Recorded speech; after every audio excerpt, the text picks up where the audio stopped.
இந்தியால நாம ஒரு பொருள் வாங்குறோம். அதனோட விலை பார்க்கணும்னா, நம்ம என்ன பண்ணுவோம்? அந்த பொருளுக்கு பின்னாடி எம்ஆர்பின்னு போட்டு, அதனோட பிரைஸ் எவ்வளோன்ட்டு மென்ஷன் பண்ணியிருப்பாங்க. அதுதான் மேக்ஸிமம் பிரைஸா இருக்கும் அந்த கடையில இல்லையா?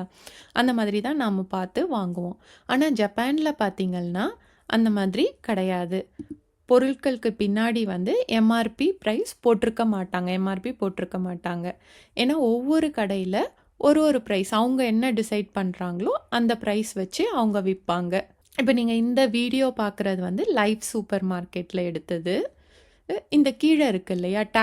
லேபிள் மாதிரி இருக்குல்ல, காசு மாதிரி 175 அந்த மாதிரிலாம் போட்டிருக்காங்கல்ல, அதுதான் வந்து விலை. அந்த பொருளுக்கு கீழ வந்து அதனோட விலை இந்த மாரி லேபிள்ல போட்டிருப்பாங்க. அத பார்த்து தான் நாம ஓகே இது இவ்ளோ காசு அப்படின்னு பார்த்து அந்த பொருள் வாங்குவோம். இந்த கன்வீனியன்ஸ் ஸ்டோர் இருக்கு இல்லையா? 7-Eleven, ஃபேமிலி மார்ட், லாசன் அந்த மாரி ஸ்டோர்ல கொஞ்சம் ஜாஸ்தியா இருக்கும். அப்புறம் ஏயான் ஸ்டோர்ஸ் இருக்கும். அங்கேயும் கொஞ்சம் ஜாஸ்தியா இருக்கும். அ சில கடைங்களோட கம்பேர் பண்ணும்போது, அதாவது லைஃப், ஓகே ஸ்டோர் அந்த மாதிரிலாம் இருக்கு. அதெல்லாம் கம்பேர் பண்ணும்போது கன்வீனியன்ஸ் ஸ்டோர்லாம் கொஞ்சம் ஜாஸ்தியா இருக்கும். ஏன்னா கன்வீனியன்ஸ் ஸ்டோர் வந்து 24/7 ஓப்பன் அந்த ஷாப்பு. அதுக்கப்புறம் ஈஸி ஆக்சஸபிள். கண்டிப்பா வந்து ஒரு ஸ்ட்ரீட்ல ஒரு கடை இருக்கும். ஒரு கன்வீனியன்ஸ் ஸ்டோர் இருக்கும். முக்கியமா இந்த சிட்டி சைட்ல பார்த்தீங்கன்னா, கண்ட்ரி சைட்லாம் பார்த்தீங்கன்னா, ஈவன் இந்த கன்வீனியன்ஸ் ஸ்டோரும் நம்ம வந்து மெயின் ரோட்ல இந்த ஹைவேஸ்ல அந்த மாதிரி தான் பார்க்க முடியும். உள்ளலாம் அந்த அளவுக்கு நெறைய பார்க்க முடியாது. நம்ம சிட்டி சைட்ல பார்க்குற மாதிரி. இப்ப நான் இந்த தயிர் வந்து ஒரு 4 கடையில கம்பேர் பண்ணி எ காமிச்சிருக்கேன் இந்த வீடியோல. அது பார்க்கலாம் நம்ம. என்னென்ன கடையில என்னென்ன விலை இருக்குன்னிட்டு. ஜஸ்ட் நம்ம அண்டர்ஸ்டாண்ட் பண்ணிக்கிறதுக்காக.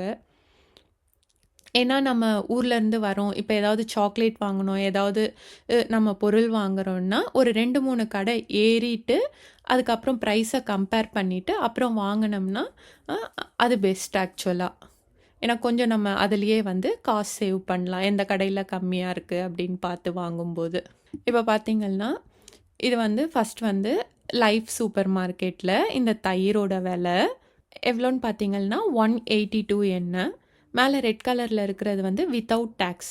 இங்க ஜப்பான்ல வந்து ஒவ்வொரு பொருளுக்கும் 10% டாக்ஸ் போடுவாங்க. ஸோ டாக்ஸோட சேர்த்து 182 yen.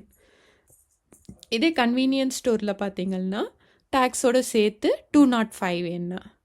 அதுக்கப்புறம் மை பாஸ்கெட்டுன்ட்டு இருக்கு. அது ஏயான் குரூப்போட கடை. அதில வந்து 193 yen ஆகுது. அதுக்கப்புறம் பீகாக் ஸ்டோரும் பார்த்தீங்கன்னா, ஏயானோட இதுதான். அ அங்க வந்து 203 yen ஆகுது. இங்க பார்த்தீங்கன்னா, தயிரோட விலையே வந்து ஒரு கடைக்கு ஒரு பிரைஸ் அவங்க டிசைட் பண்ற பிரைஸ்ல டிஃப்ரெண்ட்டா பார்க்க முடியுது. இதே மாதிரி தான் நம்ம சாக்லேட் வாங்குறது, இல்ல வேற ஏதாவது கேட்கெட்ஸ் வாங்குறதும் வந்து ஒவ்வொரு ஷாப்ல ஒவ்வொரு விலை இருக்கும். ஸோ நம்ம வாங்குறதுக்கு முன்னாடி கம்பேர் பண்ணி வாங்குனோம்னா, நம்மளுக்கு கொஞ்சம் பெஸ்ட் ப்ரைஸ்ல கிடைக்கிறதுக்கு ஆப்ஷன்ஸ் இருக்கு.